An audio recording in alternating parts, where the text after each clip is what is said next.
Israel is God's chosen people, always have been God's chosen people, always will be God's chosen people. In my last video, I walked through Bethlehem's walled-off streets and met Palestinian Christians fighting to stay on their land. But I kept thinking about how some of Israel's biggest supporters back home are not necessarily American Jews, but evangelical Christians. Most Christians will tell you, well, we love Israel because God says, I will bless those who bless my people. So why do American evangelicals support a state that directly hurts Palestinians, including their fellow Christians? You have my sisters and brothers who are supposed to be my support, actually doing all their best to support the ones who are oppressing us. And it makes me angry.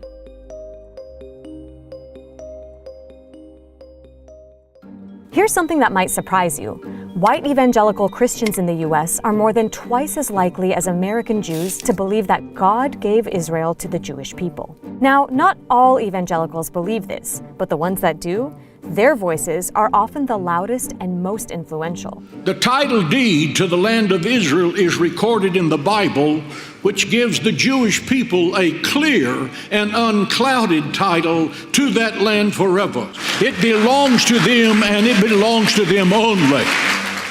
People that share this view are called Christian Zionists. They believe the Bible commands them to support and defend the modern-day state of Israel, regardless of what this means for the Palestinians who live under its occupation. They point to one biblical verse in particular, Genesis 12:3, that they believe references the modern state of Israel.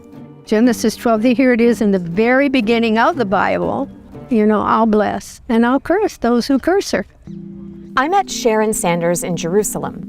She's an American Christian who moved here from Illinois in the 1980s out of a deep religious sense of mission to support Israel. She and her husband founded the charity Christian Friends of Israel, which aims to help people from recent Jewish immigrants to Israeli soldiers. Just simply kindness of the heart to say thank you for protecting us. Thank you for taking care of the land. Her charity is one of several foreign Christian-led organizations that have flourished in Israel in recent years. It's estimated that every year evangelicals give around $200 million to Israel. Worldwide donations from the Jewish community far surpass that, but Christian contributions continue to rise and show no signs of slowing down. And some organizations specifically raise money for Israeli settlements in the occupied West Bank, which are illegal under international law. We're talking about millions of dollars and political support that is used to continue my oppression. That's Munzir Ishaq, a Palestinian Christian pastor who lives in Bethlehem, the city where Jesus is believed to have been born, that's now surrounded by this massive wall. It's one of the most imposing parts of Israel's military occupation of Bethlehem and other Palestinian territories, an occupation that's now over 50 years old, meaning several generations of Palestinians have never known freedom. When you support a specific state who has racist policies and is enforcing an apartheid state, that would be unbiblical in my mind, right? That wouldn't be loving thy neighbor as yourself. We read the same Bible, but then they are using the Bible as a weapon against me. We Christians call the Bible Injil, the good news. So they've turned the good news into our nightmare. Why is their read of the Bible so different? Evangelicals read the Bible in a very literal and simple way. They believe that you have to bless Israel so that God blesses you. So it's like Israel becomes a gauge of whether you receive blessing from God. Makes me wonder what kind of God they are meeting in the Bible. The God I meet in the Bible is a God of love, is a God of peace. They see in it an image of God who's a tribal God who favors one nation over everyone else based on a promise that's thousands of years old. But for Christian Zionists like Sharon, that promise is prophecy.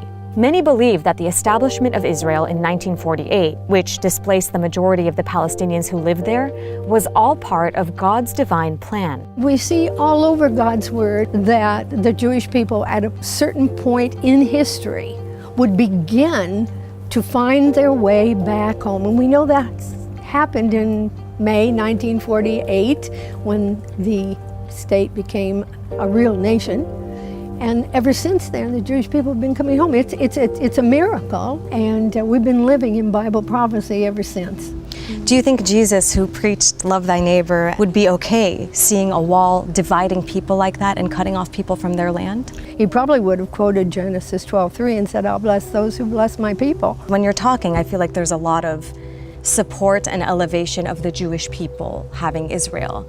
But doesn't that contradict the principles of equality that Christianity preaches? Well, then I think we'd have to go back to God and ask him why he chose the Jewish people. He chose them to be a light to the nations.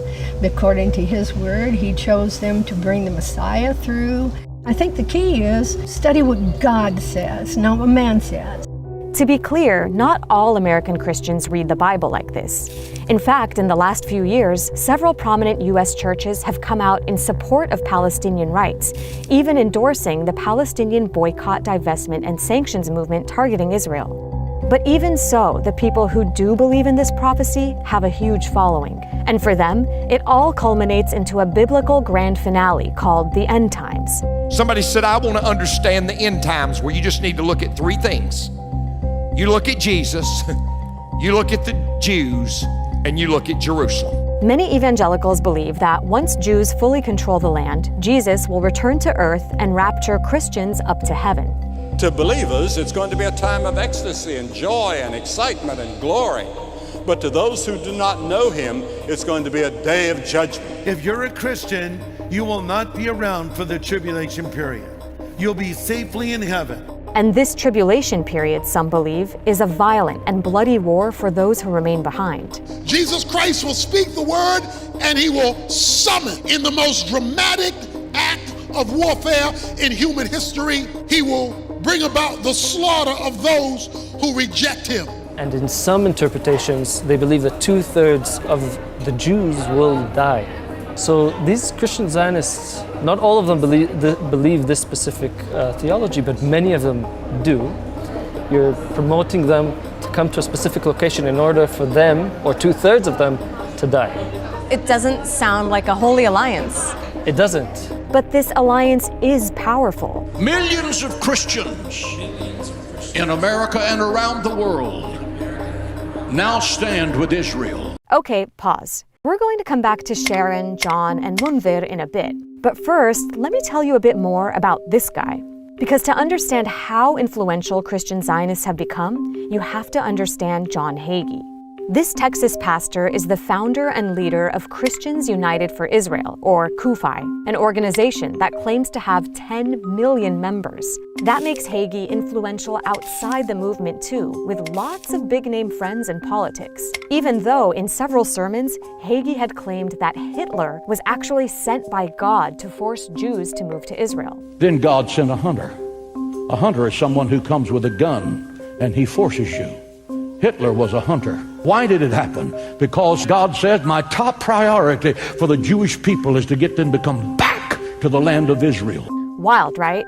If that sounds cynical to you, well, it actually underpins Hagee's beliefs when it comes to Israel. For example, this dedication to protecting and defending Israel includes denying the internationally acknowledged fact that the West Bank and East Jerusalem are occupied territories. As we saw earlier, Hagee and many of his counterparts insist the Holy Land is actually promised to Jews by God. And so they want to see the West Bank remain under Israel's control, because it's a necessary step for Jesus Christ's return to earth. But neither the Hitler comments nor his viewpoint on the apocalypse have made Hagee a political pariah. Even Israeli leaders applaud and court the support of Hagee's movement. Now there are millions and millions of devout Christians who stand with Israel. So I want to thank you on behalf of all the people of Israel. One group that is less welcome at the CUFI conference is journalists. We sent a producer and cameraman to meet some of the attendees at the 2022 conference, but before they could speak to anyone, they were kicked out by security. Still, I wanted to know, why do so many Christians support the ongoing oppression of Palestinians? I attended a church service in Bethlehem, and I interviewed a pastor there who's really upset at American evangelical Christians for supporting Israel. What would you say to someone like him who's upset with you? Well, I'm sorry for that, but I've also lived here, and I also have seen why sometimes the rules have to be strong. Why? To prevent terrorism, to prevent death. You know, if you have to build a wall, if you have to build a fence, if you have to do whatever it takes to keep those who want to harm you or hurt you, then you do that to save life. Sharon's thoughts mirror the Israeli government's position, but in reality, the International Court of Justice has asked Israel to tear down that wall because it goes so deep into Palestinian territory, a land grab. So I'll say that Christian Zionism in general is a very colonial way of reading the Bible and also a very white supremacist type of viewing of the Bible. It becomes easier to oppress the bad ones because they deserve it, because they brought it upon themselves. We can build a wall and lock them on the other side because they are the ones who are enemies of democracy and freedom, whereas ironically all we're asking for is our freedom. And for the Palestinian Christians who would say to you, we are actively being oppressed by the state of Israel, we're persecuted here, what do you say to them? I would say, take a look at the scriptures and love them and be a blessing in any way you can, even if you're being persecuted. What did Jesus say? He said, turn the cheek. Do you think they should love their oppressor? I don't believe that Israel is oppressing them. The injustices Palestinians are suffering under Israeli military rule are impossible to deny. I witnessed and experienced many of them firsthand while reporting this series in the West Bank. There's some hope things are changing back home. Recent polling suggests that young American evangelicals are more supportive of Palestinians than older generations. But so long as this powerful alliance between Christian Zionists and Israel endures, the hope of justice prevailing in the Holy Land remains elusive.